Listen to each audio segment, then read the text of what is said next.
Can you remember the first video game you ever owned? I can. Not yours, mine.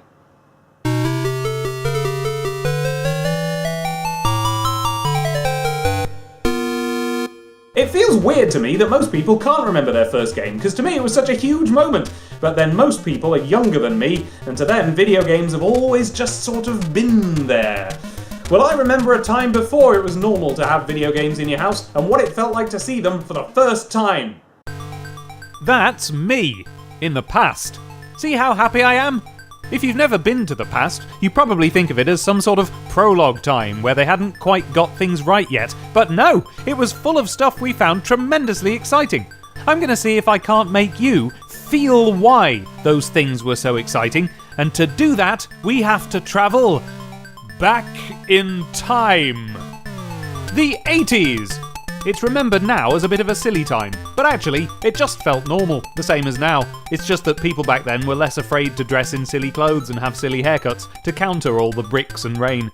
But then things got exciting, because the UK suddenly went head over hindquarters for games! But not these. No. What the UK was going topsy-turvy over was the Olympic Games. They loomed large over everything. Very large. They had this huge stadium that was just enormous, and it had these huge arches like this that just loomed over everything. This thing is absolutely smothered with arches. And the image of these gigantic arches is all folded up in my sort of general consciousness from the time, even though I didn't know what was going on. And the afterglow of those Olympics lasted long enough to bleed into Live Aid time.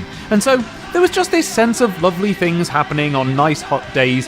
Britain was a place with lots of grass and lots of sunshine, a sporty sorty place. But not for me. Sport was part of the news, and therefore grown-up stuff, and therefore boring. This hasn't changed. So what did us children do back then if we couldn't sit indoors staring at games? Well, it was an alright time. We would splash in puddles, kick leaves, take business calls, strangle the elderly. But then the computers came. This is the latest digital photo of me.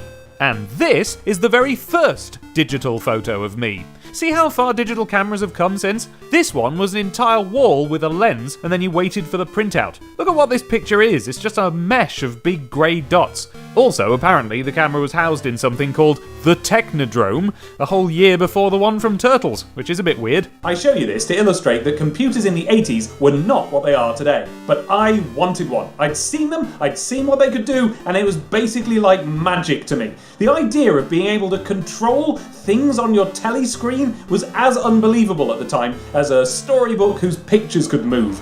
Maybe I ought to have played more arcade games. We did have those in the UK, just about, although they were rare round my way, confined to pubs and chip shops. I didn't see an arcade until I was 10, and I couldn't swear I've seen one since. But this is an arcade game from that time. It's called Track and Field, and it's the first in a briefly popular genre of sports games where you played them not by holding the direction you're going in, but by hammering two buttons in rapid succession, and the better you were at that, the better your on-screen avatar performed. Track and Field is remembered, vaguely, as a sort of sports-based thing'em, but it was originally a licensed game, and the license was the 1984 Olympics. See what I mean? The games were on everyone's mind, and everyone's TV screen, and in the UK there was one name that was never far behind. In fact, he was usually somewhere up ahead. This is Daley Thompson. He's a decathlete, which means as far as I'm concerned, he might as well be a space alien. A decathlete is someone who competes in a decathlon, which is where they do 10 separate different athletic sports over the course of a couple of days. Yes, they compete in 10 different athletic sports, and not over the course of their whole life. This is all at the same time, and while being the same person. Not only was Daley capable of doing anything like this, he won the actual gold in the 1980s Olympics. So, eyes were on him in the next one in 1984. Sure enough, won the decathlon again, gold medal. So, being a British athlete, Daley was something of a star here. And all of this, I promise, is connected and is going somewhere. Hold on. So not long later, I'm starting school. We're in Live Aid Britain now, but for me, the world is a bit less Geldof and Thatcher, more Mr. Men and Heartbeat. One time when I was about 5, maybe 6, Mum told me that Dad had something I might be interested in set up in the other room. So I went waddling in, and there I found Dad and some local teenagers that we knew who were good at setting things up. And they'd been setting things up. They were standing around a table that was covered in boxes and wires and cassette tapes. It looked like something out of science. And one of the instruments on the table was this. The ZX Spectrum.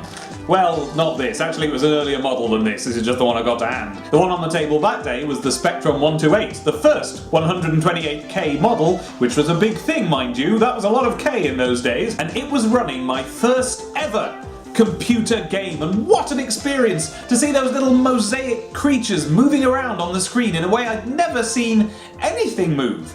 Obviously, at this point in the video, I would like to set the machine up and show you what it looks like running, but...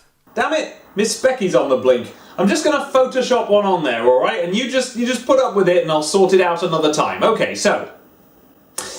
Well, in those days, you didn't have something like Windows sitting there waiting for you to click an icon and load something up. Back then, you had to load games off cassette.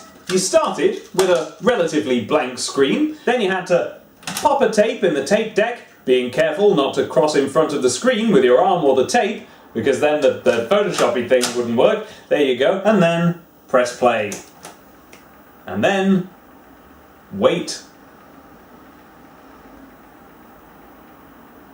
It felt like every game you ever loaded took hours. But it didn't. They took about 5 to 10 minutes on average. Still long enough that you went away, kicked about a bit, did something else. But nothing else on a computer, mind you, because your computer was completely dedicated to loading up whatever it was you just pressed play on. And until it had finished with that, there was nothing else it could do. Now the tapes themselves were no great mystery, they were just audio tapes. Ordinary audio cassettes of exactly the same sort that we were using all the time to record songs off the radio and so on. And they didn't contain some sort of unknowable mystery data something, they contained sound. You could put it in any tape player and press play on it and you could listen to the code of the game itself. Sounds like this. Listen to that! You probably want to turn the sound off if it was you, wouldn't you? But not us. Not to those of us who were there. That's beautiful music to us. And there he is, Daley Thompson. Because the first game I ever owned was a licensed game. It was the game that was packaged with the new 128K Spectrum, selected to showcase the power and convenience of the expanded RAM and the beauty of the new sound chip. Daley Thompson's Super Test was the latest of the track and field clones. And clone is the word, because this game was put together out of close impressions of, and actual assets from, previous track and field clones, notably the Spectrum version of Hypersports, which was a port of the sequel to the original track and field. So we're gonna see some sports. Which makes it a bit weird that I didn't grow up being into sports. I mean, I grew up being interested in computer games, and that came from this, so... As a lot of Spectrum fans have been bellowing at their screens for the last few minutes, I ought to mention that Daley Thompson's Super Test was not only not the first game of its genre, it wasn't even the first Daley Thompson game. Nor was it the first time this game had been available, even on the Spectrum. So it would be a bit of a weird first game to have, were it not for the fact that it was packed in with the first computer I had. The ZX Spectrum had, for years, been the computer of choice for British households, mostly because it was the cheapest. Also, thanks to its history as being the losing candidate in a battle to gain the favour of the government and be placed in all British primary schools, it felt a bit like a scrappy underdog, despite being so overwhelmingly popular. Kids who saw the posh BBC micros at school were fiddling about with their speckies at home, producing cheeky little games that then started to find their way into publishing houses, who were perfectly content to sell little homemade bits of bobbins in the shops because they were only for the Spectrum anyway. There was no AAA hardware out there, so the games could be a bit sellotaped together. As a result of all this, the good old Specky felt a bit CITV, as opposed to CBBC. Hello? Have you ever played this game? A bit Tiswas instead of Blue Peter. Hello, and that was me up in Matlock in Derbyshire with the Peat Railway Society helping to restore standard Class 4 tank engine number 80080. A bit cheeky, a bit merry, a bit more down to earth compared to the lofty Ponzi alternatives which sold at much higher prices and didn't have nearly as many games about hitting things with things or being rude schoolchildren. The BBC Micro didn't have jokes. Anyway, naturally, the Specky was everywhere, and the number of games just honestly exploded. It was like Steam. You could never collect all the games on Steam, and you could never collect any decent fraction of the games on the Specky. You could never even gauge how far you'd got. And into this appeared a number of track and field ports and clones, and one of them was Daley Thompson's Decathlon. Remember that word? It came in very useful here, because here was a game, track and field, that was about playing lots of different sports. And here was a sport, Decathlon, that was about playing lots of different sports. And here was a country who was currently idolising a local boy who was really good at playing that sport, and who was prepared to let them put his name and face on the box. It was very popular, so a sequel naturally happened. The Super Test had so many events it had to be split up into different parts, because the Spectrum's RAM wasn't big enough to handle it all. So you had to load chunks of it in at separate times, making sure to stop the tape manually in between so that you could start from the right position again later.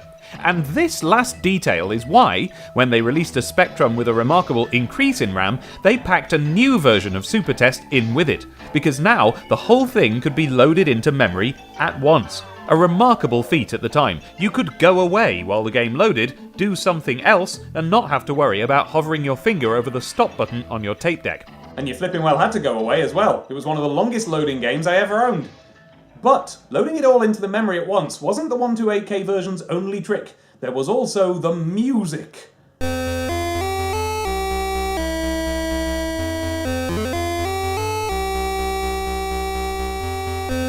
Listen to that. Chariots of Fire. In the 80s, this was one of the 2 songs you could sing to boost your speed on the playground. Sing the William Tell Overture and you could actually, in real life, run faster. It was a sort of magic spell.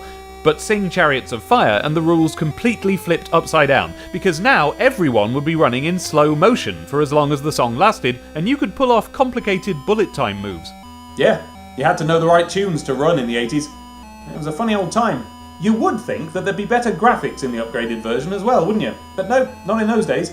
People automatically think that old graphics means bad graphics, and I want to get that idea out of your head straight away, because it's not true. This guy, the athlete we'll be playing as, doesn't look like much. He's not a lot more than a stick figure, and there's no colour anywhere on him, just like you would expect from old, crude technology like this. But then, look at him move! There is still to this day nothing wrong with this animation whatsoever. I mean, it's flawless. Watch the legs pump, watch the arms go by.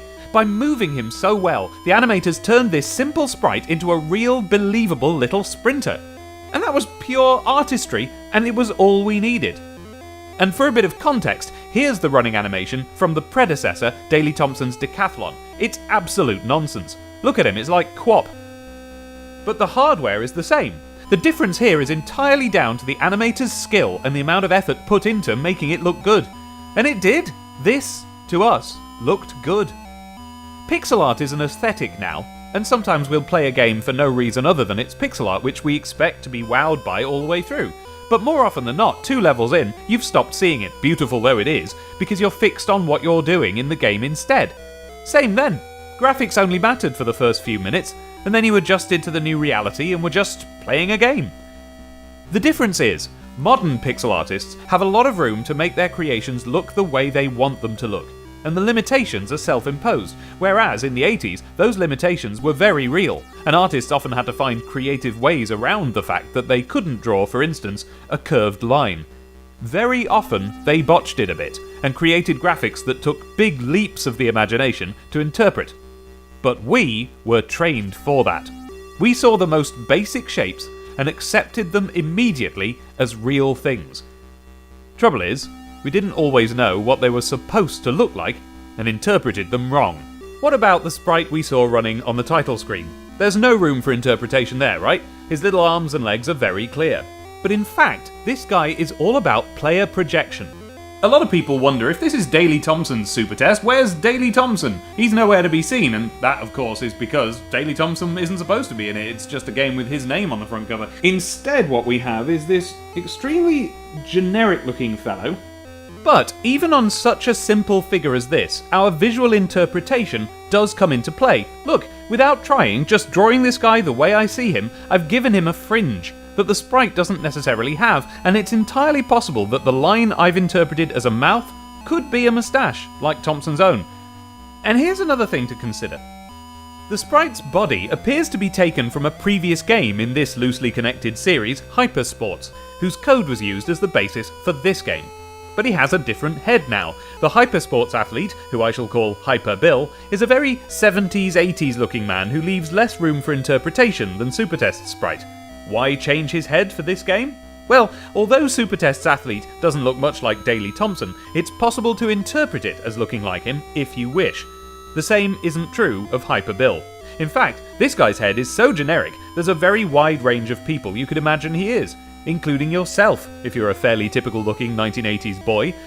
But Hyper Bill has a particular face shape, a particular hair and facial hair arrangement, and is definitely white. It hasn't escaped the notice of critics that the athlete who represents or replaces Mr. Thompson, who was at the time a very prominent black role model, was displayed in bright white pixels. Is this racist? It could be. Remove that context, and the choice of white sprites does make sense on the ZX Spectrum. It's perhaps the only colour in the Spectrum's ironically very limited palette that reliably stands out against the rest, and if the subject depicted is a wizard or a robot or something, it does that without saying anything about what colours the character is supposed to have on them. Show us a wizard made of blue pixels, and we imagine his robes are blue. Same with green, same with red, but use white, and we rarely imagine white robes. We just interpret the sprite as not displaying any colour. Now, I suspect that's what happened with Supertest, especially given that the sprite changes colour throughout the game depending on the background. But, given the context, it's clearly something they could have thought about. I'm not sure what they should have done, because the machine couldn't display any sort of skin tone, giving you a choice of stark white or stark black, neither of which really seems appropriate here. So a decision had to be made, and there's a weird factoid that sometimes comes up, which claims that Daley Thompson himself suggested the sprite should be white, with no further explanation being given. This strikes me as a very suspect, so that's alright then, given that A, the sprite isn't always white, and B, I can't find any suggestion Thompson had any other creative hand in the game at all. I find it unlikely. Anyway, point is, with these old games, there was a lot of interpretation involved when you were looking at the graphics, and we're about to see a prime example. Thanks to the limitations of computer graphics and sound in the 80s, the first computer games I owned took on a positively eerie vibe. Part of the thrill of playing games back then was being slightly frightened of them, of the machine that ran them, and even of the room that machine was in. And I mean that in a good way. We weren't just idly mucking around with games in those days. We were really engaging with strong feelings that we hadn't had before. For the first time, alarming noises and visions were glurping and grinning at us from inside a box in our house that was just making them happen, just out of nowhere, and everything it did was amazing. And with that in mind, let us begin the super test. We begin with a bit of rowing. The starting pistol fires, and they begin automatically. Your job is to provide the speed your rower needs to win. This is a great tutorial level because in a game where each event has different controls that you have to figure out on the fly or you'll lose, this one's really simple. You just hammer 2 buttons really fast while your little rower picks up speed and then watch him overtake his rival, the little red boat at the bottom of the screen. So it's weird that this perfect tutorial wasn't actually the first level in the game until its souped up 128K re-release. But look at these guys. These guys are one of my favourite examples of Goomba Beak.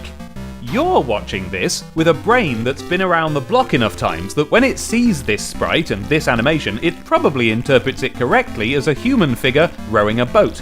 Your brain just takes care of this, even though what you're looking at is in fact just a ball and 2 stretchy squiggles. Well, not even that, it's a mosaic meant to represent a ball and 2 stretchy squiggles, meant to represent a human figure rowing a boat.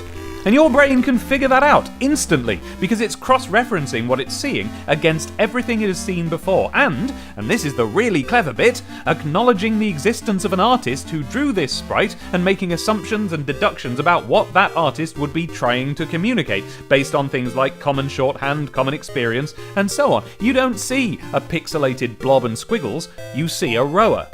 Not so my 5-year-old brain, still young enough to be seeing new, baffling and amazing things every day and making fewer, less sophisticated, subconscious assumptions to get through the parts that made less sense.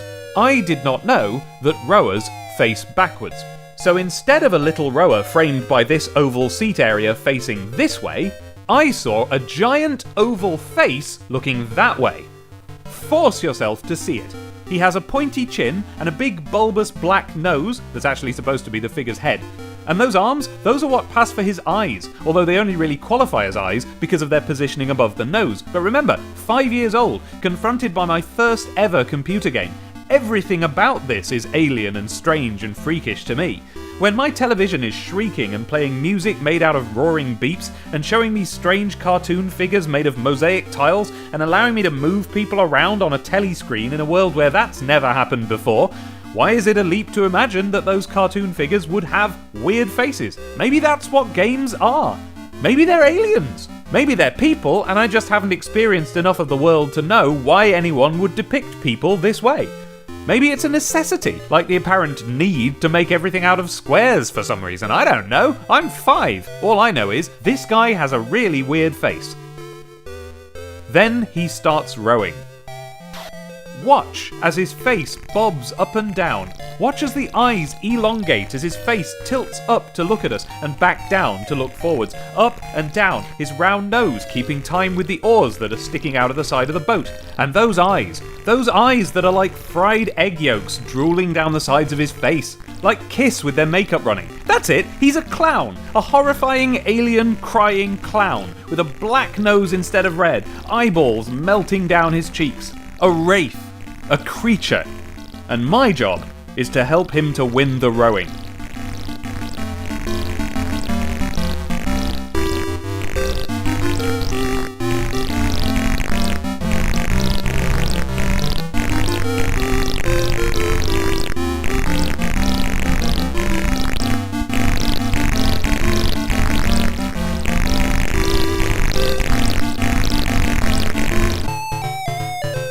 Football now!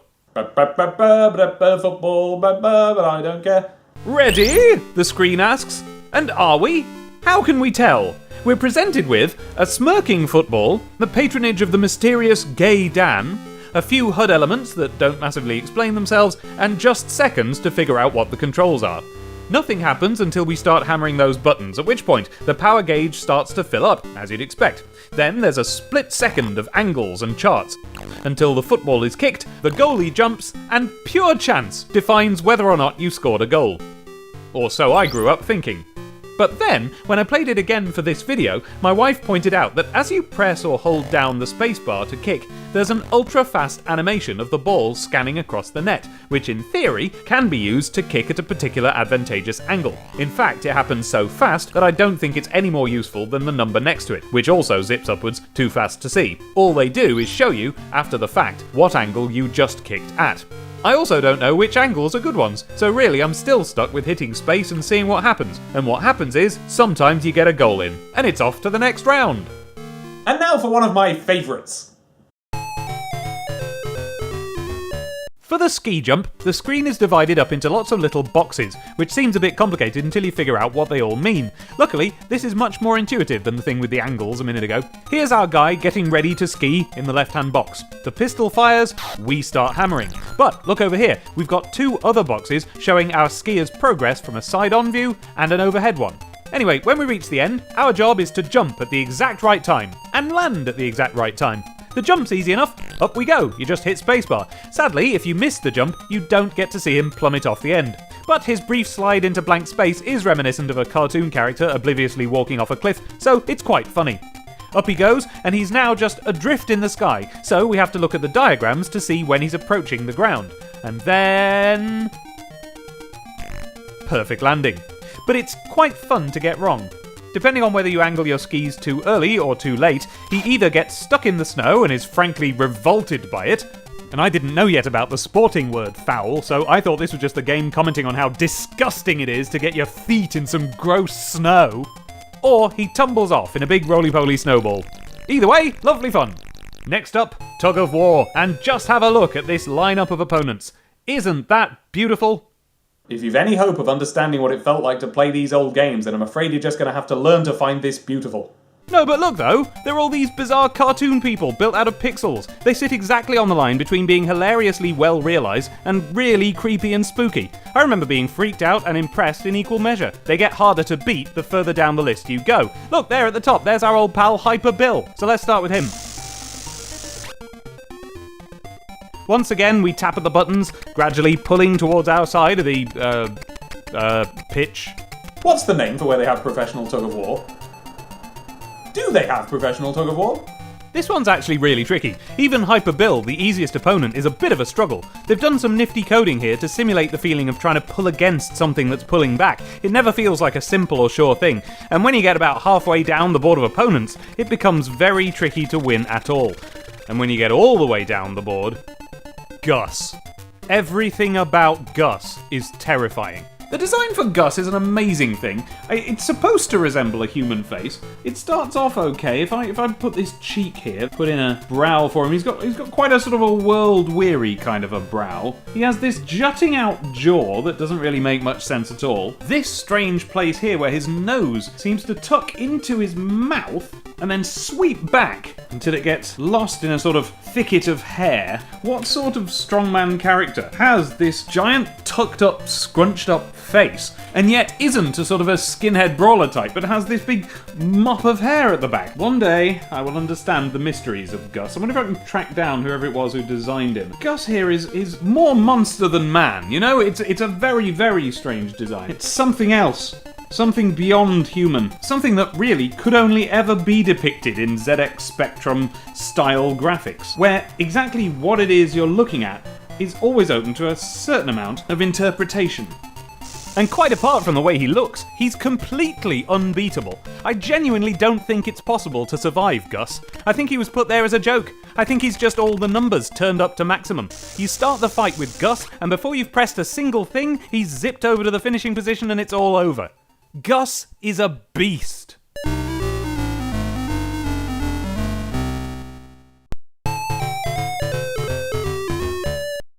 And now, a round that's actually from Hypersports, with slightly different graphics. Triple jump is interesting because the way it translates into the game's controls makes sense and is nothing like what triple jump is at the same time. First, you build up speed on the run-up, same as usual, but you have to be ready to let go and slam the spacebar when your runner reaches the line, or you'll be disqualified. Then there's a pause as you hold the spacebar, watching the angle number rise rapidly, and attempt to release it as close to 45 degrees as possible. The speed you reached before you got to the jumping position determines how far you go, and the angle determines how much of that distance is actually useful. There you go, that's that. 100-metre sprint next. Very simple affair. Look at this one then. On your marks, get set, go, and you hit those keys to build up that speed. And you do that for 10 seconds. And then that's it. Why wasn't that the first level? Javelin time now. We start this round with the usual sprint while tappy-tappying to build up speed, and once again, we stop at the line and spacebar our way to 45 degrees. If successful, our javelin is launched, and although it's just a line of pixels, I've always rather thought that it was well animated in some way. Something about the way it handles height and tilt and speed. It's just quite well done. Hurdles! Hurdles! But why do they specify that it's 110-metre hurdles? Don't know. This one's simple to control, but you'll definitely go wrong along the way. You just run with the power buttons and break off periodically to jump a hurdle without knocking it over. But you will knock them over. The next round is pistol shooting, or just pistol shoot. And it's the exact point at which I would usually stop playing the game. By this time, the inviting new world of alien rowers and tumbly snowball men has stopped being quite so exciting, and the grim reality of the fact that this is just a series of tasks is setting in. Nothing about my first shooting game interested me. One by one, seemingly at random, but I don't actually know, these 6 targets turn round to offer their concentric hearts. This looks pretty straightforward. There's limited time before the target flips back again, so you just have to shoot it as close to the bullseye as possible within that time, which is about 2.5 to 3 seconds. But there's a snag. The controls are ludicrous. Up till now, you've been mashing 2 buttons alternately. Now you have to use those 2 buttons a bit more carefully. One of them moves your reticule up. Doesn't tell you which one. The other moves it either left or right, depending on which side of you the target is on. But that's all they do. There's no down button, and there's no the other way horizontally button, so if you overshoot, you have overshotten. Go a pixel higher than the height of the target and you can never go back. So, you want to tap the buttons, tiptoe along a pixel at a time, and nail that perfect bullseye, but you can't, because the targets disappear, so you have to get a shift on. Nothing on screen tells you which key is horizontal and which is vertical, so you just have to try them, and you always lose a couple of shots to the panic that induces. But before long, you start to get a feel for it. You start holding both keys to slide up there diagonally, letting go just at the right moment to land on the centre, and then you go too far, and panic, and hit the button again, and then the other one to compensate, then the first one again, and before long your cursor's off the screen and out the window and in space. This goes on for absolutely ages. Cycling now, not much to say. This is exactly the same as sprinting, except with a leggy new sprite. Look at it, someone really worked hard on those legs. And then it's diving, which is also from one of the older games, spruced up a bit graphically. This time we've got 4 judges watching, each with fewer pixels to play with than the Tug of War roster, so they're simpler still. But still, they managed to be 4 unique characters with oddly cartoonish features, and just, yeah, I'm happy with the art on this game. It's weird, but it's good. But it's weird, and that's the specky down to the ground. And by the way, one suspects there was a work experience kid called Dan working at Ocean when this was made, whose job it was to make the tea, because the message, Dan brew up, is displayed in the world record table up in the corner, where much fun has been had throughout the game. There are a few stages to this one. You have to bounce on the diving board, each bounce requiring a particular press of the spacebar for a particular duration. Then you would tappy-tappy to build up a flurry of power as you dived, and unusually, they don't even show you the power bar this time. Instead, you see your guy turn somersaults faster depending on how well you're tappy-tapping. And you have to cram in as many of these somersaults as you can, while still ending up face downwards at the end, which means it's always tempting to try and sneak one last turn in and risk plopping in feet first and scoring no points. What's more, you have to hit the spacebar before you touch the water to commit to your finishing position. But I very rarely saw this level when I was a kid. I didn't get this far a lot. And then when you finish the diving, it's time for... Oh, I haven't shown you what happens if you lose. See, ordinarily, I would have died by now. When you screw up or fail to qualify, it doesn't actually stop you from getting to the next event, which actually made this a really perfect first game. You know, lots of different things to do, lots of different things to see, no frustrating failures and starting again until you get it right. But if you lose badly enough, your 3 sprinters will start to fade away after events, and when you lose your last one, you're dropped onto the game over screen. And the game over screen has a really nice little tune.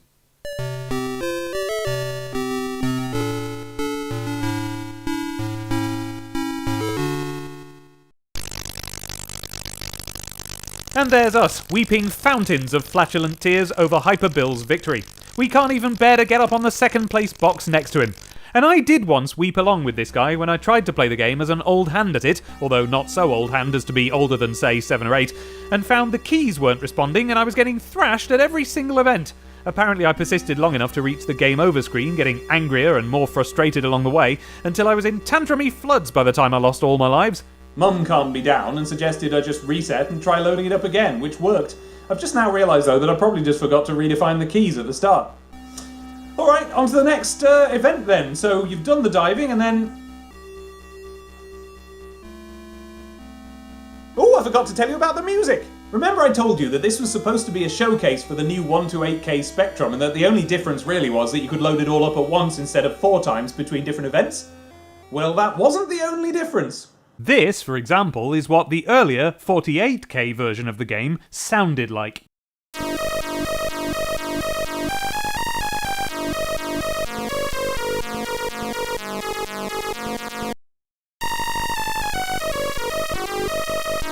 As you can immediately hear, the Specky's sound chip had enjoyed a significant upgrade.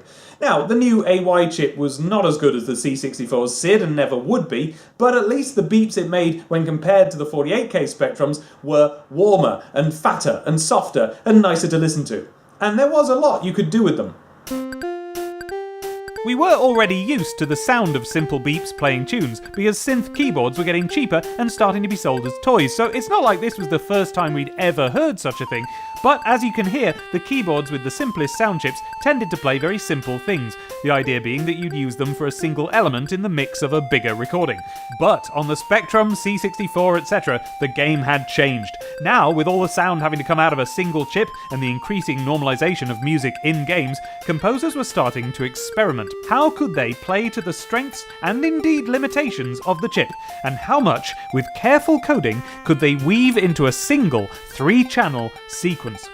If you left the Super Test title screen on for long enough, it would be replaced with a rolling demo showing you parts of the gameplay, a holdover from arcade machines advertising themselves to passers-by. And when the demo played, a piece of music played with it which still stands as a decent demo for the new sound of the 128K Spectrum. And it went like this.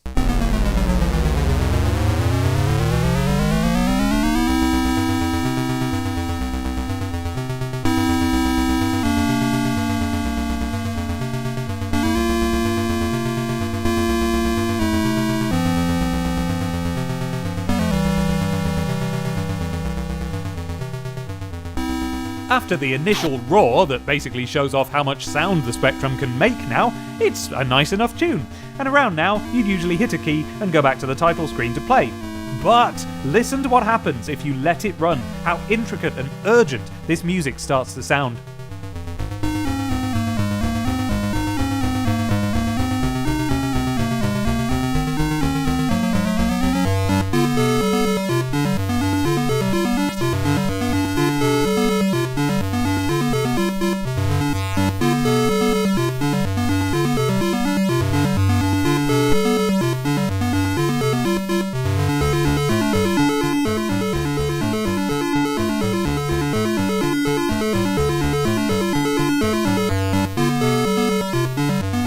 Oh, all right. I've got to face it eventually. The final event is the giant slalom. And it's not fair! This time you're a wickedly grinning skier and you're going to guide him between flags. First, you hammer those buttons to build up that power as per usual. Once you get through the first 2 flags though, it's up to you when to hit the spacebar, and when you do, your 2 buttons switch from being hammery power buttons to left and right controls, and it's time to start steering. And sobbing. You will hit every single flag every single time. The controls are so hard. Gradually though, if you play this in the present day, as I did for this video, you might start to figure this thing out. Here's how it works. If you're pointing directly downwards, you pick up speed. That's important because you're racing against the clock, but turning left or right doesn't send you left or right, like you would expect. It just tells the computer how much left or right you want to lean, and that starts you off on a gradual slide in a direction influenced by how much you decided to lean. So if you wanted to get between 2 flags, you need to decide early and figure out exactly where to aim ahead of time. It sounds reasonable, and I suppose it is, but here's the problem.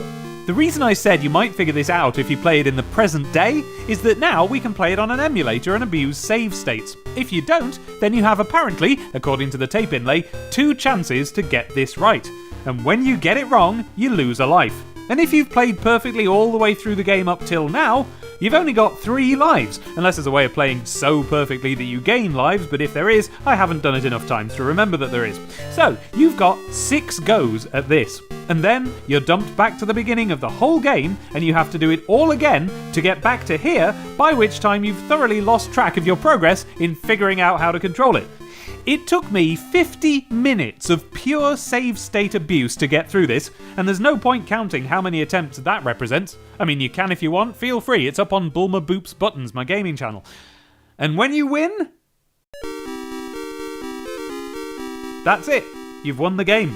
And all you get is this markedly inferior fanfare to the lovely tune you get when you lose. Consolation, I suppose, but this really is dreadful, isn't it?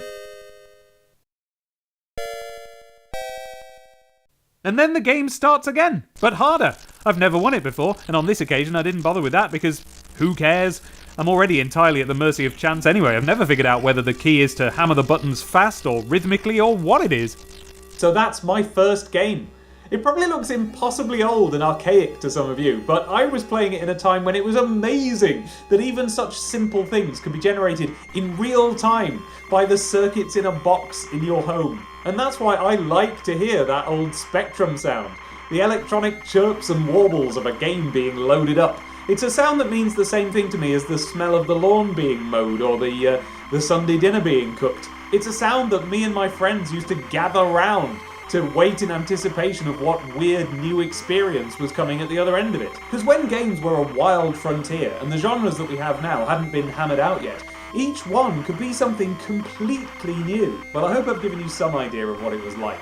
I wish I could take you back there and let you feel it, the untamed, unlimited creative explosion of games when they were still finding their identity and testing their limits. Perhaps I still can. This was my first game, but I remember all my old games, and if you'll have me, I'd like to show you a few of the weird places they took us to back then.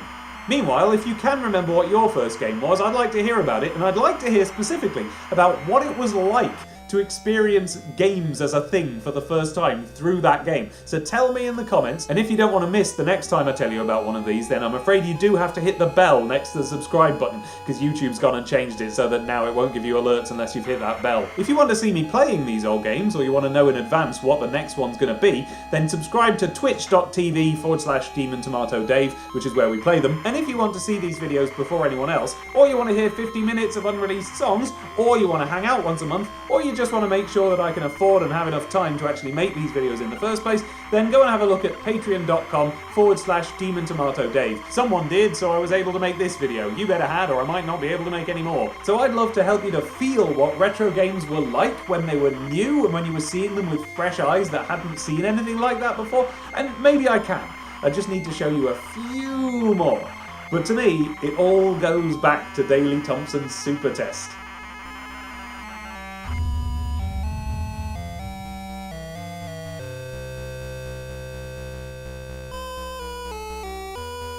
Oh wow, I can't believe this video's actually finished. I've been working on it for ages. Every single thing that can go wrong with a video project did go wrong. I mean it. Everything I've ever had go wrong with a video all happened this time. I've had clips corrupting, I've had pan and crop effects just disappearing randomly, clips turning green, clips turning black, I've had bits of my computer die, a hard drive, a graphics card, I finished the whole thing and then had to work on every part of it all over again. And I wouldn't have been able to were it not for the amazing people who I just can't believe are this good over on the Patreon. And here they are. Give them a round of applause. I haven't tried pronouncing most of their names before, so let's see. Anyone I get wrong, sorry in advance. Let me know ready for next time. We've got Rhea C, TJ May, Paul Spencer, Jeffrey Beck, Nicholas Shackle, Pokington Jones, Sam McIlman, Ewan O'Leary, Irrational Sloth, Brandon Spanky Mills, Max Dobson, Jean-Luc Lawler, Trinity Santos, Martin Bulmer, whoever that is, Yes Quite, Creeps McPaster, Rebecca Golding, and introducing Matt Board. He just joined us recently.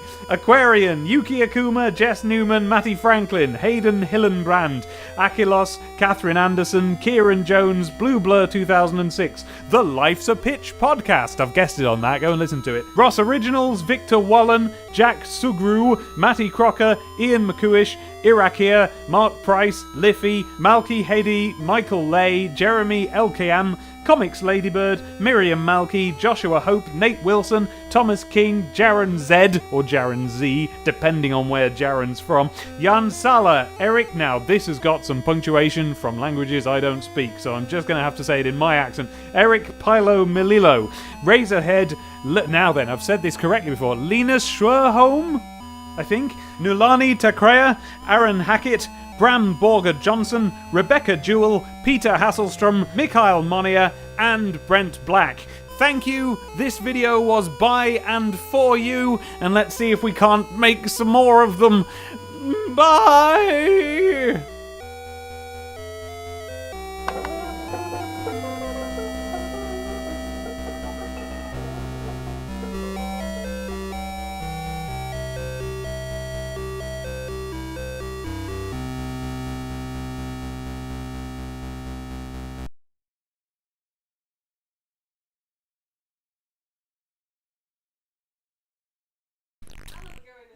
Yeah, okay.